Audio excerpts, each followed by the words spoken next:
ಯಡಿಯೂರು ಸಿದ್ದಲಿಂಗೇಶ್ವರ ಸ್ವಾಮಿ ಕ್ಷೇತ್ರ ಒಂದು ಜಾಗೃತ ಕ್ಷೇತ್ರ. ಈ ಕ್ಷೇತ್ರ ನಂಬಿದವರ ಪಾಲಿಗೆ ಕಲ್ಪವೃಕ್ಷವೂ ಹೌದು, ಪಾವನ ಕ್ಷೇತ್ರವೂ ಹೌದು.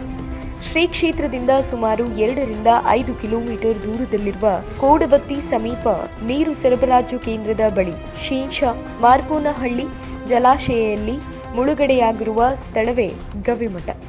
ಶ್ರೀ ಸಿದ್ದಲಿಂಗೇಶ್ವರರು ತಪೋನಿರತರಾಗಿದ್ದ ಸಮಯದಲ್ಲಿ ಗುಡುಗು ಮಿಂಚು ಸಮೇತ ಬಂದ ಸಿಡಿಲು ಶ್ರೀಗಳನ್ನ ಪ್ರದರ್ಶನೆ ಹಾಕಿ ಗವಿಯೊಳಗೆ ಒಕ್ಕ ಸ್ಥಳವೇ ಗವಿಮಠ ಕ್ಷೇತ್ರ. ಇಲ್ಲಿ ಯಡಿಯೂರು ಶ್ರೀ ಸಿದ್ದಲಿಂಗೇಶ್ವರರು ಲೋಕ ಕಲ್ಯಾಣಾರ್ಥ ಧರ್ಮ ಪ್ರಚಾರಕ್ಕಾಗಿ ದೇಶ ಪರ್ಯಟನೆ ಮುಗಿಸಿಕೊಂಡು ಅಂತಿಮ ಕಾಲದಲ್ಲಿ ನೆಲೆಯೂರಿದ ಸ್ಥಳವೇ ಶ್ರೀ ಗವಿಮಠ. ಶ್ರೀ ಕ್ಷೇತ್ರವನ್ನ ಸಂರಕ್ಷಣೆ ಮಾಡಿ ಒಂದು ಪ್ರವಾಸಿ ಕ್ಷೇತ್ರವನ್ನಾಗಿ ಮಾಡಬೇಕು ಎಂದು ಯಡಿಯೂರು ಗವಿಮಠ ಸಂರಕ್ಷಣಾ ಸಮಿತಿ ಮುಖಂಡ ವೈ.ಎ. ಲಕ್ಕನಾಯ್ಕ್ ಒತ್ತಾಯಿಸಿದರು. ಶ್ರೀ ಕ್ಷೇತ್ರದ ಭಕ್ತ ಹಾಗೂ ಕೋಡಬತ್ತಿ ಗ್ರಾಮದ ಟಿ.ಎನ್.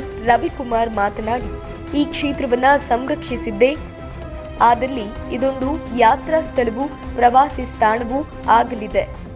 ಡ್ಯಾಂ ನೀರಿನಲ್ಲಿ ದೋಣಿ ವಿಹಾರ ಸೇರಿದಂತೆ ಆಧ್ಯಾತ್ಮಿಕ ಸ್ಥಳವಾಗಿಯೂ ಈ ಕ್ಷೇತ್ರವು ಅಭಿವೃದ್ಧಿ ಹೊಂದಲಿದೆ.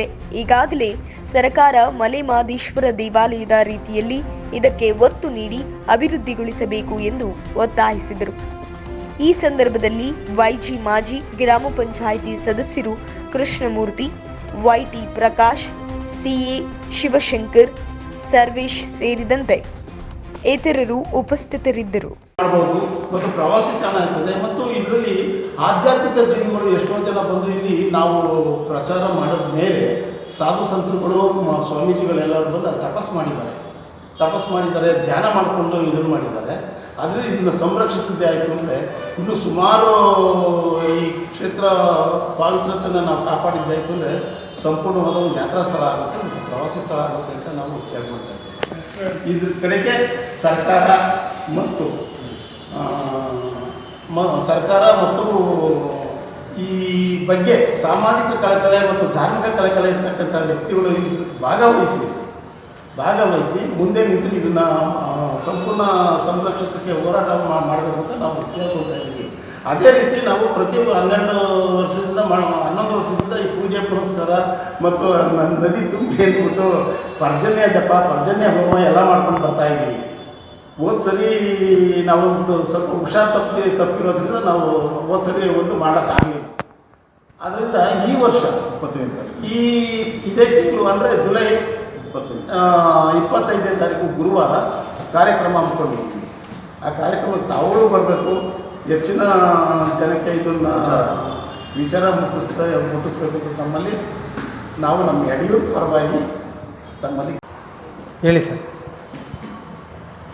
ಯಡಿಯೂರು ಸಿದ್ದಲಿಂಗೇಶ್ವರರು ಧರ್ಮ ಉಪದೇಶ ಮಾಡಿಕೊಂಡು ಸಂಚಾರ ಮಾಡ್ಕೊಂಡು ಬಂದು ಕೊನೆಯ ಹಂತದಲ್ಲಿ ಯಡಿಯೂರಿನ